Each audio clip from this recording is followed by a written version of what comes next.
ओम शांति। 26/1/88 संगम युग पर नंबर 1 पूज्य बनने की अलौकिक विधि। Number 1, number 2, number 3।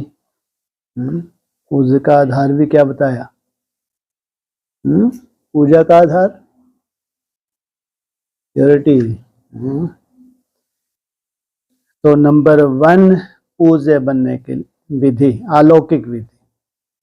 आज अनादि बाप और आदि बाप अनादि शालिग्राम बच्चों को और आदि ब्राह्मण बच्चों को डबल रूप से देख रहे हैं। कौन? अनादि बाप माना जो सदा ही इस धरा पे है। आदि बाप जैसे सृष्टि की शुरुआत होती है, तो दोनों ही रूप से देख रहे हैं। शालिग्राम रूप में भी परम पूज्य हो और ब्राह्मण सो देवता स्वरूप भी गायन और पूजन योग्य हो। दोनों आदि और अनादि बाप दोनों ही रूप से पूज्य आत्माओं को देख हर्षित हो रहे हैं।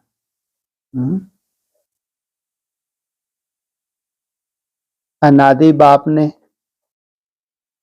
आदि पिता सहित अर्थात ब्रह्मा बाप और ब्राह्मण बच्चों को अपने से भी ज्यादा डबल रूप में पूज्य बनाया। क्या बोला?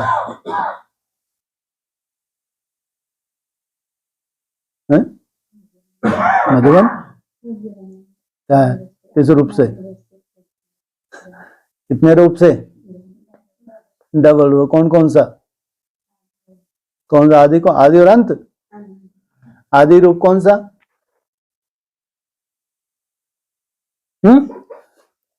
योग योग योग योगिंदी ठोकते रहो दिन रात।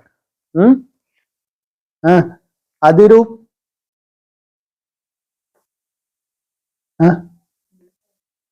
देवताई स्वरूप और अनादि स्वरूप है। हाँ, आत्मिक स्वरूप है जो सदा ही है। देवताई स्वरूप जहां से सृष्टि की शुरुआत हुई। तो अनादि बाप की पूजा सिर्फ एक निराकार रूप से होती, लेकिन ब्रह्मा सहित ब्राह्मण बच्चों की पूजा निराकार साकार दोनों रूप से होती।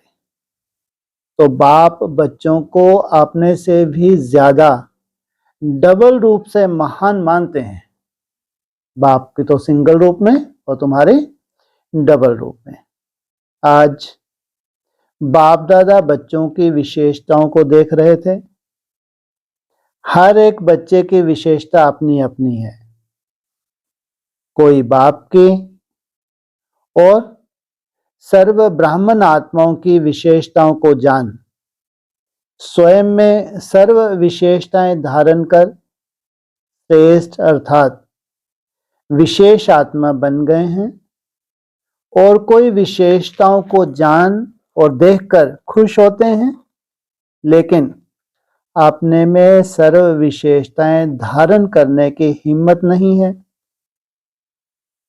और कोई हर आत्मा में या ब्राह्मण परिवार में विशेषता होते हुए भी विशेषता के महत्व से नहीं देखते, एक दो को साधारण रूप से देखते हैं। विशेषता देखने व जानने का अभ्यास नहीं है।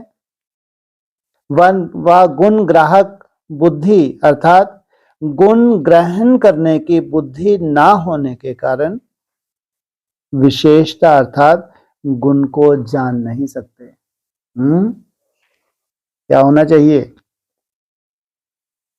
क्या है? अगर पढ़ाई पढ़ रहे हो तो क्या बनना है? गुण ग्राहक। अगर आपको साधारण दिखते हैं तो समझो बट्ठल बुद्धि।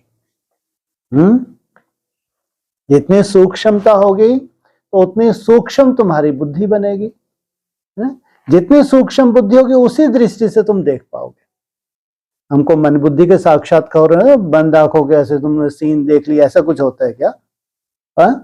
भक्ति मार्ग के तो साक्षात्कार नहीं होते, है ना? जितना सूक्ष्म मन बुद्धि होती जाती है उतना तुमको दिव्य साक्षात्कार मन बुद्धि के साक्षात्कार होते हैं। हर एक ब्राह्मण आत्मा में कोई ना कोई विशेषता अवश्य भरी हुई है। बाप ने चुना हो, और हर आत्मा में अगर भगवान ने चुना है तो कोई भी विशेषता ना हो, ये हो नहीं सकता। चाहे 16,000 का लास्ट दाना भी हो, लेकिन उसमें भी कोई ना कोई विशेषता है। सोचो 800 करोड़ आत्माएं, उसमें से 9 लाख जिनसे सृष्टि की शुरुआत होती हो, साधारण होंगी? वो 9 लाख आत्माएं भी साधारण नहीं है। और उनमें 16,000 का जिनका गायन हो भागवत में, अतीन्द्रिय सुख पूछना हो तो गोपी वल्लभ की गोप गोपियों से पूछो। चाहे 16,000 का लास्ट दाना भी हो, लेकिन उसमें भी कोई ना कोई विशेषता है। इसलिए ही बाप की नजर उस आत्मा के ऊपर पड़ती है। आपने भगवान को ढूंढा है, भगवान ने आपको ढूंढा।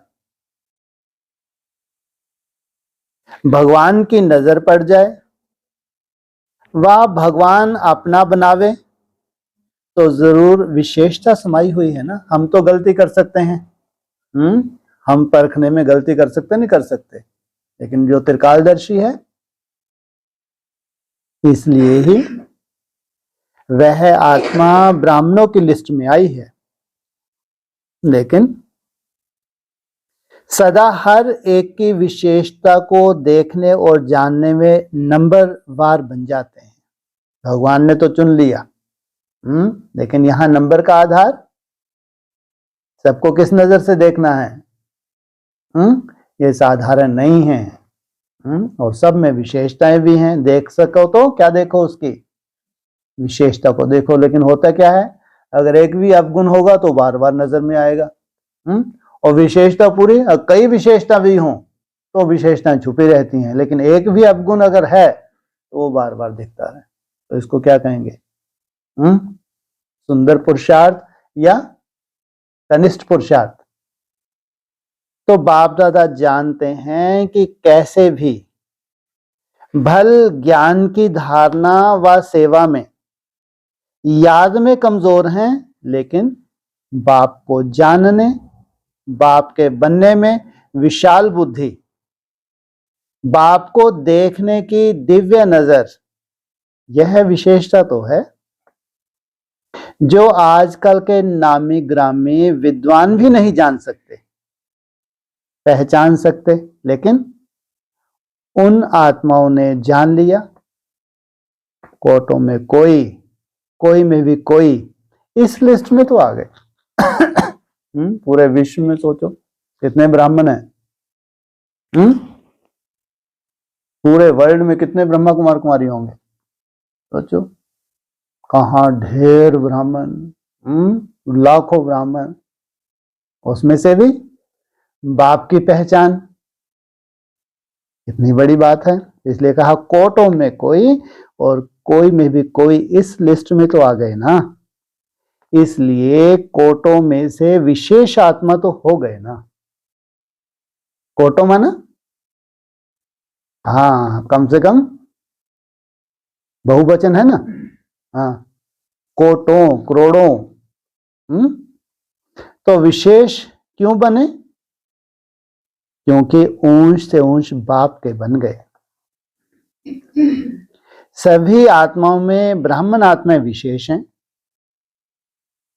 सिर्फ कोई अपनी विशेषता को कार्य में लगाते हैं, इसलिए वह विशेषता वृद्धि को प्राप्त होती रहती है, दूसरों को भी वह दिखाई देती है। और कोई में विशेषता रूपी बीज तो है, लेकिन कार्य में लाना, यह बीज को धरनी में डालना, सब में है। वो क्वालिटी को सेवा में लगा दिया तो वृद्धि भी होती रहती है, लेकिन कोई ने सेवा में नहीं लगा पाया, इसका मतलब नहीं है, ऐसा तो नहीं है। जब तक बीज को धरनी में नहीं डालें तो वृक्ष नहीं पैदा होगा। जो भी आपकी विशेषता है उसको कहाँ लगाओ? कार्य में, यज्ञ में लगाओ। विस्तार को प्राप्त नहीं कर पाते जब तक वृक्ष का रूप धारण ना करे बीज। और कई बच्चे विशेषता के बीज को विस्तार में भी लाते, अर्थात वृक्ष के रूप में वृद्धि को भी प्राप्त करते, फल को भी प्राप्त करते, लेकिन जब फल आता है तो फल के पीछे चिड़ियाएं, पंछी भी आते हैं खाने के लिए। क्या होता है? इधर फल पक के तैयार हुआ, इतनी मेहनत की, पहले तो बीज संकल्प था तुम्हारा, फिर उस संकल्प को तुमने धरनी में, बुद्धि रूपी धरनी में धारण करके और यज्ञ सेवा में किसी ना किसी रूप से, और फिर उसका फल भी तुमको मिलने लगा। फल क्या होता है जी? पंछी आने लगे? अरे चिड़िया तो बाद में आएगी, तो पहले चिड़िया को खिला दो। फल निकला नहीं, चिड़िया पहले दिखने लगी, इनसे मिलो। अरे हम फल को पका रहे हैं चिड़िया को खिलाने के लिए, अच्छा ये खेत के संभाल कर देना। चिंता रहती है इसको, इसलिए पहले चिड़िया दिखी। होता भी है, पहले माया ही तो देखनी चाहिए, है ना? जो इतनी मुश्किल से हमने फल को पकाया है, इतनी मेहनत की है, अब कोई चिड़िया आके चोंच मार जाए इसको, इस फल को खंडित कर दे, तो ये तो बात भी सही है। अभी तो फिलहाल फल की बात हो रही है ना। तो बाबा ने कहा फल के पीछे चिड़ियाएं, पंछी भी आते हैं खाने के लिए। तो जब फल तक पहुंचते हैं तो इस रूप से माया आती है कि मैं विशेष हूं, मेरी यह विशेषता है। आप विशेष हैं तब तो यज्ञ में आपने सहयोगी बने, और आपकी विशेषता है तब तो यज्ञ में आप निमित्त बने। लेकिन अभी अगर मान शान के रूप में आ गया तो क्या किया? अहंकार का रूप धारण करता है, तो जैसे कि चिड़िया खा लेती है।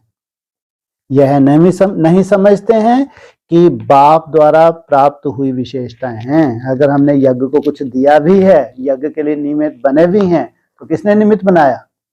बाप ने। विशेषता भरने वाला बाप है। जब ब्राह्मण बने तो विशेषता ही, यज्ञ में तो बाद में लगा, पहले क्या बने आप? ब्राह्मण बने।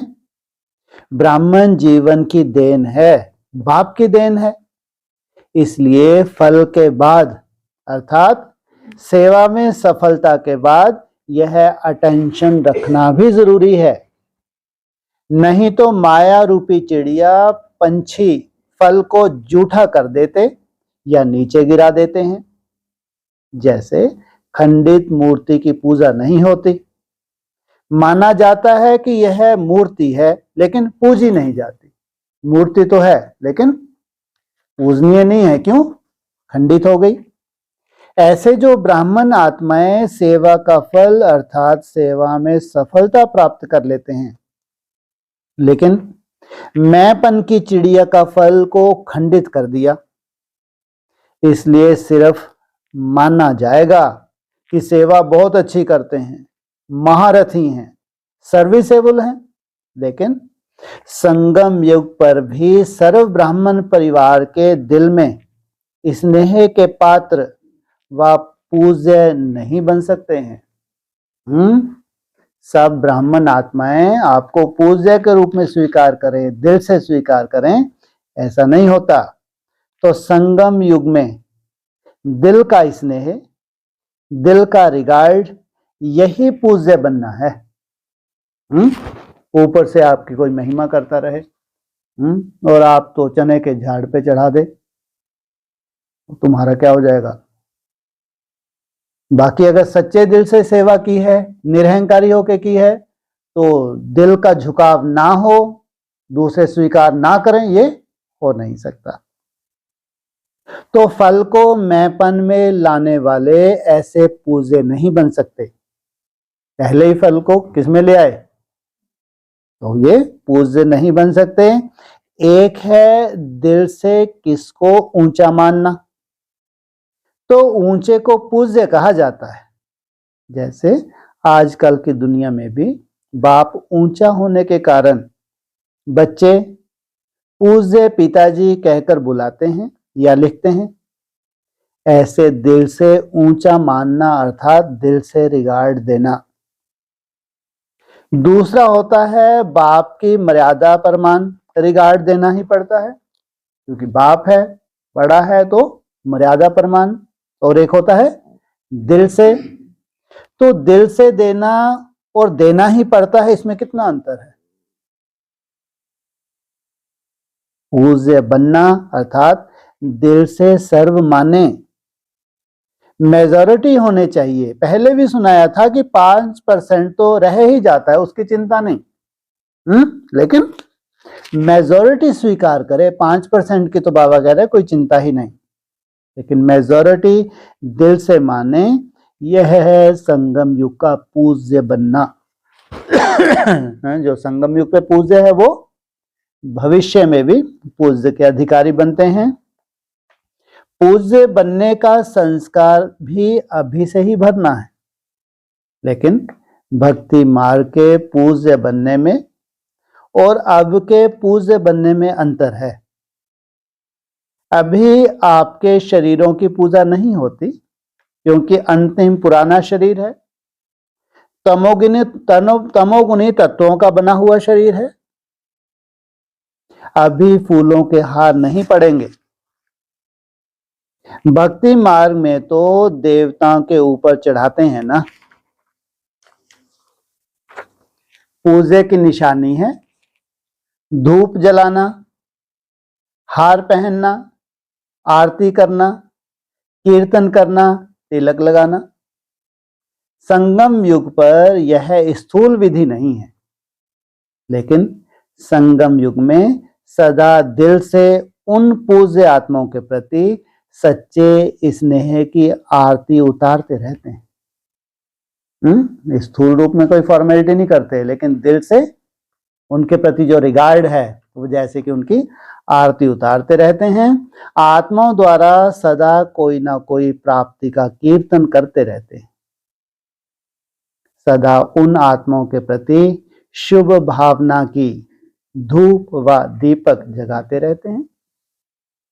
सदा ऐसी आत्माओं को देख स्वयं भी जैसे वह आत्माएं बाप के ऊपर बलिहार गई हैं, वैसे अन्य आत्माओं में भी बाप के ऊपर बलिहार जाने का उमंग आता है।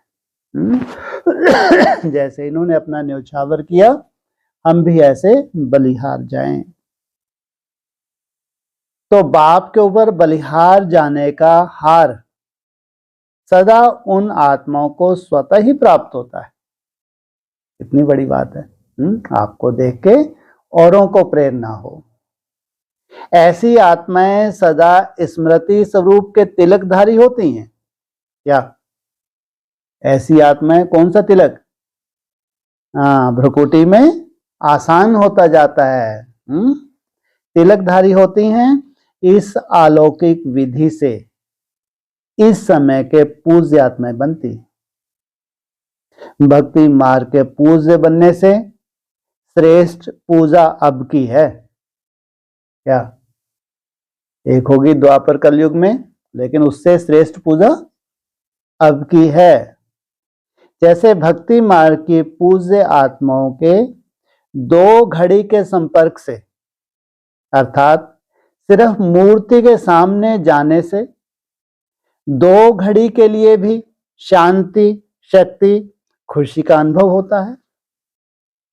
ऐसे संगम युगी पूज्य आत्माओं द्वारा अब भी 2 घड़ी, 1 घड़ी भी दृष्टि मिलने से भी खुशी, शांति व उमंग उत्साह की शक्ति अनुभव होती है। कितनी? कितनी? 2। कितनी? क्या बोला? 2 घड़ी, 1 घड़ी। बोला नहीं बोला? क्या कहा? ऐसे संगमयुगी पूज्य आत्मा द्वारा अब भी 2 घड़ी 1 घड़ी की दृष्टि मिलने से भी खुशी होती। 2 घड़ी 1 घड़ी कितनी होती है? दो घड़ी लो, एक घड़ी। ब्रह्मा बाबा ने बेचारे ने कुछ दिन पहले मुरली चली, अभी कुछ दिन पहले की मुरली है, उन्होंने मालूम क्या बोल गए? बोले 8 घड़ी माना पूरा दिन, माना पूरे दिन में 8 घड़ियां होती हैं। भोला बच्चा है ना। 8 पहर होते हैं या 8 घड़ियां होती हैं? 8 पहर बोलना था, 8 पहर, लेकिन क्या निकल गया मुरली में? अभी कुछ दिन पहले की मुरली है। बोले पूरे दिन में 8 घड़ियां होती हैं, जबकि 8 पहर होते हैं। तो एक घड़ी, एक पहर, इनसे मिलो। एक घड़ी 3 घंटे की होती है ना, सॉरी, एक पहर जो है 3 घंटे का होता है, और 7.5 घड़ी का एक पहर होता है। लगभग 24 मिनट की एक घड़ी होती है। जो पुराना हमारा जो पद्धति थी हमारी, जो ये तो अभी विदेश की पद्धति चल गई ना, हमारी पद्धति जो 24 मिनट की एक घड़ी और 3 घंटे का एक पहर, क्योंकि 8 पहर हैं तो 8 या 24। तो इसलिए सबसे पहला जो पहर है वो अंतिम पहर है, जिसको कहते हैं ना अमृत वेला, वो उनके हिसाब से वो अंतिम पहर है। सूर्य उदय से शुरुआत होती है पहर की। जब सूर्य उदय होता है ना, हमारे यहाँ सूर्य उदय से ही मानते हैं, जो भक्ति मार्ग होते हैं ना, भक्ति मार्ग सूर्य उदय से ही शुरुआत मानते हैं दिन की। सूर्य उदय से पहले का जो पहर है उसको अमृत वेला बोलते हैं। भक्ति मार्ग के हिसाब से वो आखिरी पहर है, लेकिन अमृत वेला क्यों कहते हैं? उसके बाद सूर्य को नमन करना होता है। तो ये बाबा ने क्या बोल के मुरली में बोले 8 घड़ी, माना पूरे दिन में 8 घड़ियां होती इतने, लेकिन वो बेहद में तो आगे चल के ठीक होगा नहीं होगा। 8 घड़ी माना, हाँ मतलब अच्छी कैलकुलेशन है तो हाँ बताओ मतलब। अरे लगभग भी बता दो, कोई फेल थोड़ी कर देंगे, नहीं फेल, चल भग बाहर जा, इनसे मिलो। तो जरूरी है कैलकुलेशन नहीं होती, बोलना है। एक 3 घंटे का पहर है, एक 7.5 घड़ी का एक पहर होता है। एक घड़ी माना लगभग 24 मिनट, तो तुम आधा घंटा मान लो, कौन सा फेल हो जाओगे क्या, है ना? तो कितना निकला? हाँ, जो एक पहर निकल रहा है वो पूरा अमृत वेला है। जैसे कि जो पूरा एक पहर निकल रहा है ना, वो पूरा अमृत वेला कितने घंटे का होता है? 3.5 पौने 4 घंटे, उसमें पूरा दिन समाया हुआ तो है। तुम्हारे एक ही पहर में उसमें क्या है? पूरा दिन जैसे कि समाया हुआ है। उसमें कितनी घड़ियां आ रही हैं? सॉरी, ये क्या बोला अभी? घड़ी। हाँ, एक पहर में कितनी घड़ियां आ रही हैं?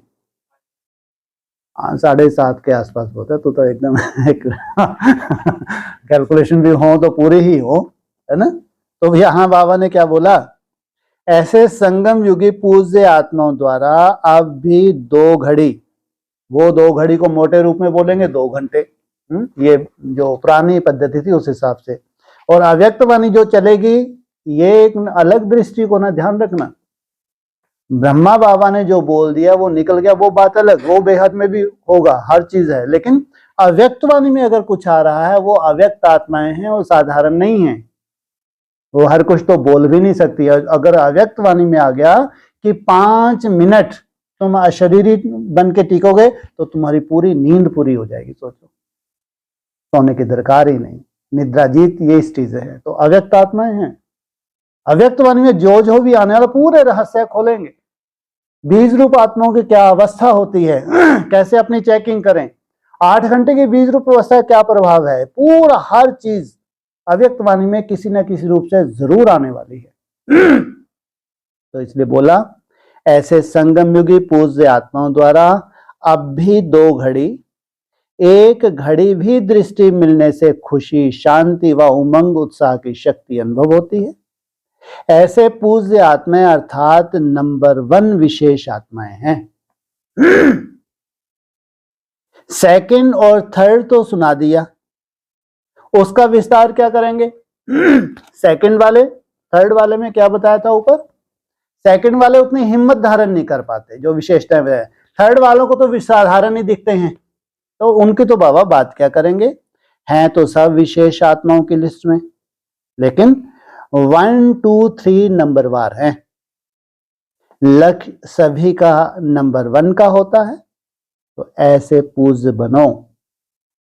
जैसे ब्रह्मा बाप के गुणों के गीत गाते हो ना, यह सब विशेषताएं पूज्य बनने की व नंबर 1 विशेष आत्मा बनने की बातें ब्रह्मा बाप ने देखी और सुनी ना।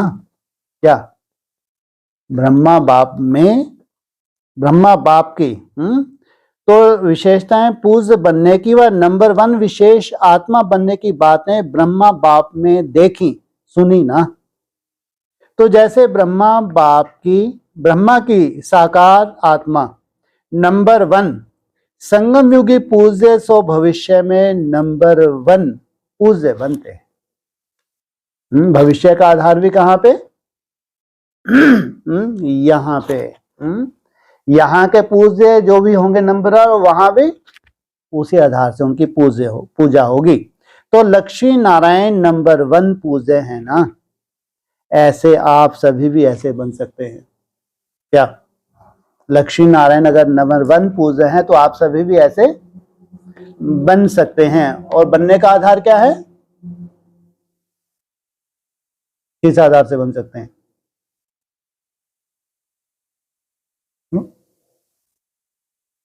क्या बताया ऊपर, गुण ग्राहक। तुमको अगर किसी में गुण दिखता ही नहीं है तो समझो तुम अब्राह्मण हो। क्या ऐसा कोई ब्राह्मण है जिसमें गुण ना हो? भगवान ने अगर चुना है तो ऐसा कोई ब्राह्मण है जिसमें गुण ना हो, और उसकी कमी तुमको इतनी बड़ी लगती है कि उसकी विशेषताएं कोई नहीं दिखती। इससे जैसा बट्ठल कौन होगा, सोचो आप। गुण भी हैं तो कमजोरियां भी सब में हैं।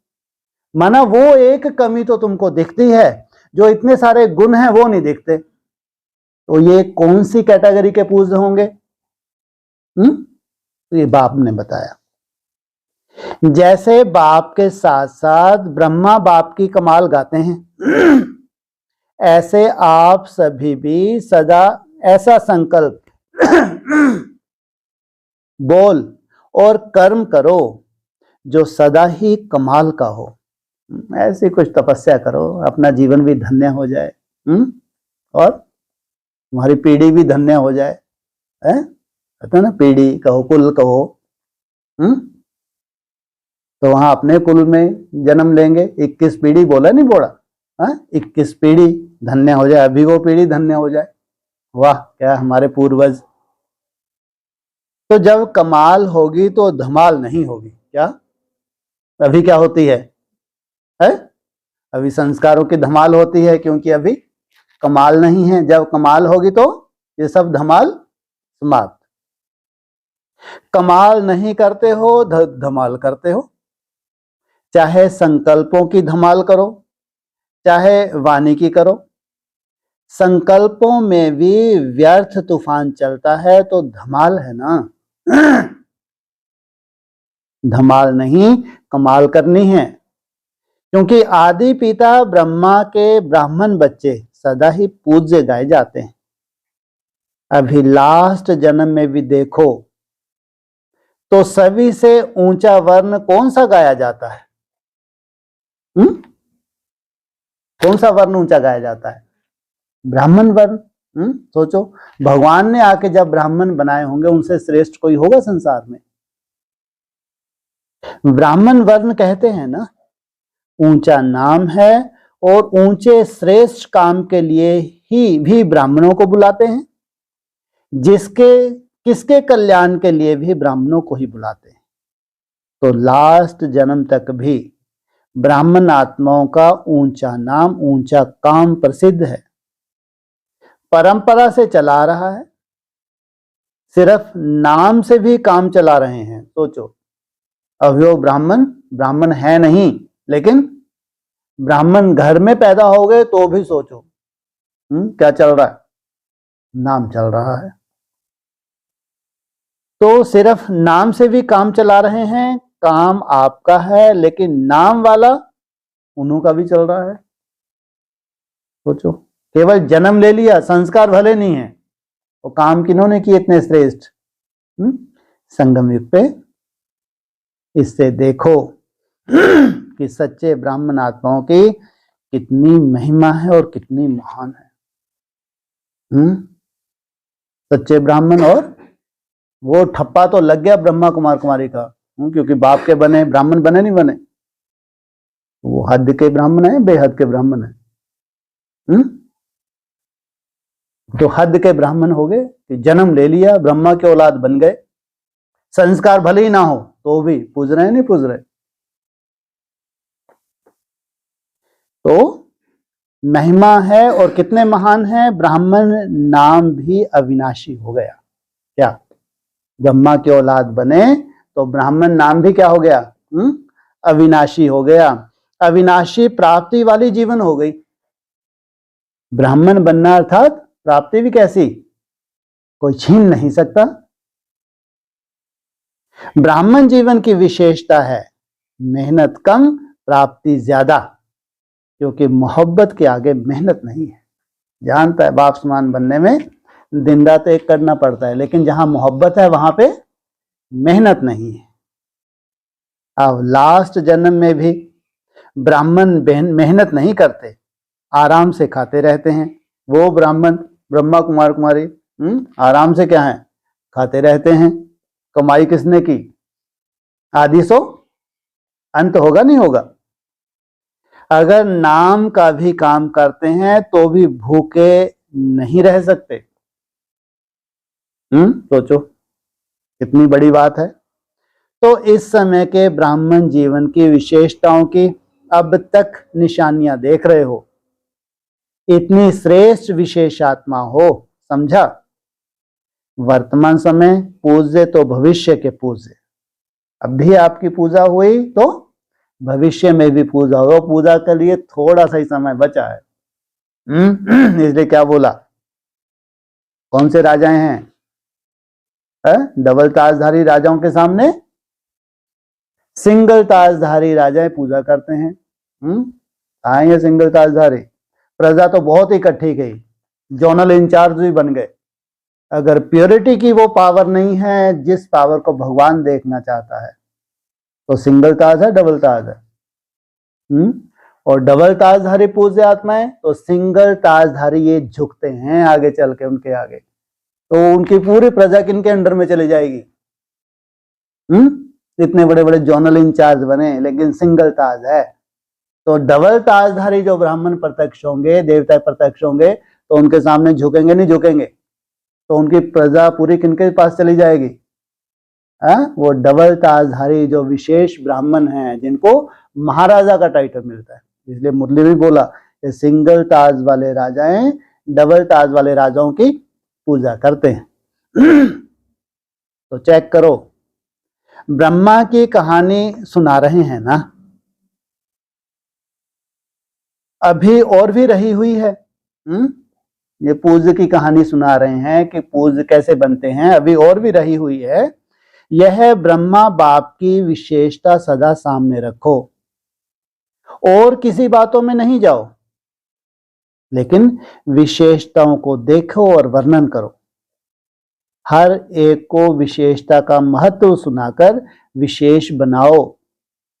दूसरों को बनाना अर्थात स्वयं विशेष बनना, समझा? अच्छा, चारों ओर के सर्व नंबर 1 ब्राह्मण आत्माओं को, सर्व ब्राह्मण जीवन वाली विशेष आत्माओं को, सदा ब्रह्मा बाप को सामने रख समान बनने वाले बच्चों को, अनादि बाप आदि बाप का दोनों रूप से सर्व शालिग्रामों और साकारी ब्राह्मण आत्माओं को स्नेह भरी याद, प्यार और नमस्ते। पार्टियों से मुलाकात। पहला है, सदा बाप का हाथ और साथ है, ऐसे भाग्यवान समझते हो। हाथ क्या है और साथ क्या है? सदा बाप का हाथ और साथ है। हाथ क्या है? श्रीमत रूपी हाथ। और साथ, हाँ, मन बुद्धि से बाप को याद करना, यह है साथ। जहां बाप का हाथ और साथ है वहां सदा ही मौजों की जीवन होती है। मूंझने वाले नहीं होंगे, मौज में रहेंगे। कोई भी परिस्थिति अपने तरफ आकर्षित नहीं करेगी। कहां? जहां जहां हाथ और साथ है, सदा बाप की तरफ आकर्षित होंगे। सबसे बड़ा और सबसे बढ़िया बाप है। क्या? सबसे क्या है? बड़ा भी है और सबसे बढ़िया भी है। कहते हैं सत्यम शिवम सुंदरम। तो बाप के सिवाय और कोई चीज या व्यक्ति आकर्षित नहीं कर सकता। जो बाप के हाथ और साथ में पलने वाले हैं उनका मन और कहीं जा नहीं सकता। तो ऐसे सभी हो या माया की पालना में चले जाते हो, बाप की पालना में पाल रहे हो या माया की पालना में चले जाते हो, वह रास्ता बंद है ना। क्या? कौन सा रास्ता? माया का रास्ता तो क्या है? बंद है। तो सदा बाप के साथ की मौज में रहो। बाप मिला, सब कुछ मिला, कोई अप्राप्ति नहीं। कितना भी कोई हाथ साथ छुड़ाए लेकिन छोड़ने वाले नहीं। कोई अपनी मन मत दे, पर मत दे, और मन बुद्धि से बाप को दूर करने की कोशिश करें तो छोड़ने वाले नहीं, और छोड़कर जाएंगे भी कहां। अभी चले भी गए तो फिर बाद में आना पड़े नहीं पड़े। वो पूछा, और छोड़कर जाएंगे भी कहां। इससे बड़ा और कोई भाग्य हो नहीं सकता। कुमारियां तो है ही सदा भाग्यवान, डबल भाग्य है। एक कुमारी जीवन का भाग्य, दूसरा बाप का बनने का भाग्य। कुमारी जीवन पूजी जाती है। जब कुमारी जीवन खत्म होती है तो सबके आगे झुकना पड़ता है। गृहस्थी जीवन है ही बकरी समान जीवन। बकरी को जो जिसने कान पकड़ा उसके पीछे जी हजूरी करनी पड़ती है। तो कुमारी जीवन है पूज्य जीवन। अगर कोई एक बार भी गिरा दे तो गिरने से हड्डी टूट जाती है ना। फिर कितना भी प्लास्टर करो, ठीक करो, लेकिन हड्डी कमजोर हो जाती है। कुमारी जीवन अर्थात पूजनीय है। अगर क्या हो गया कुमारी को, हड्डी कब टूटती है?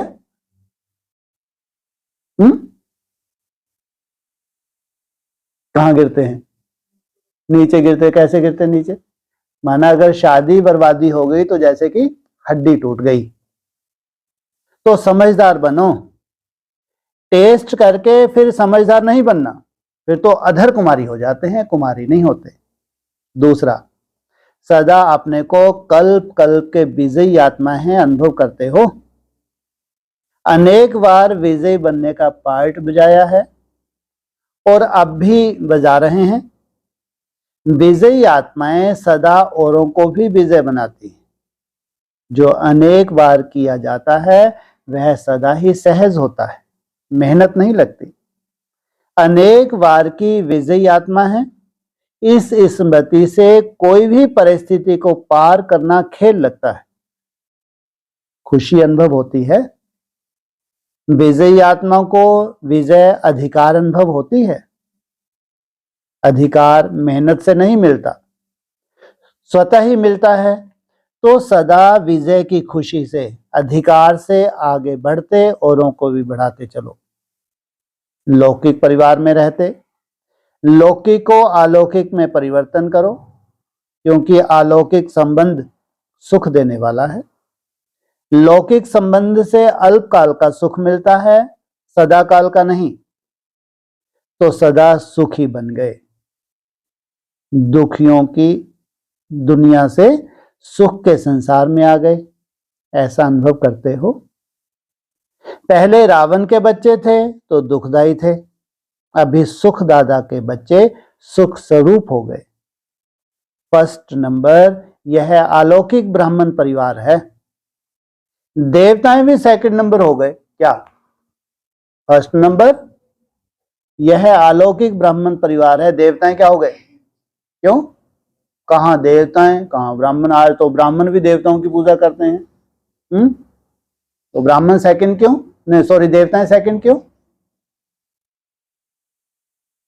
है नी?